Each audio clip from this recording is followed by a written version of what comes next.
చర్చల తర్వాత ముద్రగడ వైద్య పరీక్షలకు అంగీకరించారన్నారు బీజేపీ ఎమ్మెల్యే సత్యనారాయణ. జేఏసీ ప్రతినిధులు ముద్రగడతో పలుమార్లు చర్చలు జరిపినట్లు చెప్పారు ఎమ్మెల్యే. సమస్యను సానుకూలంగా పరిష్కరించాలని ప్రభుత్వం భావిస్తున్నట్లు ముద్రగడ దృష్టికి తీసుకువెళ్లామన్నారు సత్యనారాయణ. ముద్రగడకు ఐవీ ఫ్లూయిడ్స్ ఇస్తున్నట్లు తెలిపారు.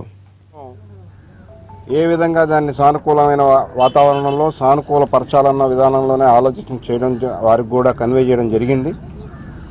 దానికి వారు స్పందించి మొట్టమొదటిసారి వాళ్ళ బ్లడ్ శాంపుల్ ఇవ్వడానికి అంగీకరించడం జరిగింది.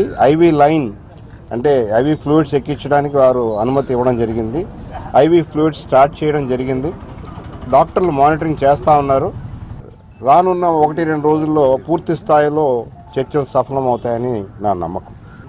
ముఖ్యమైన డిమాండ్లు ఏదైతే ఉందో ఒక లోతైన సమగ్ర దర్యాప్తు జరపాలా, పునర్విచారణ జరగాల అన్న ఏదైతే డిమాండ్ ఉందో దానికి కూడా ఇవాళ ప్రభుత్వం సానుకూలంగానే స్పందించింది.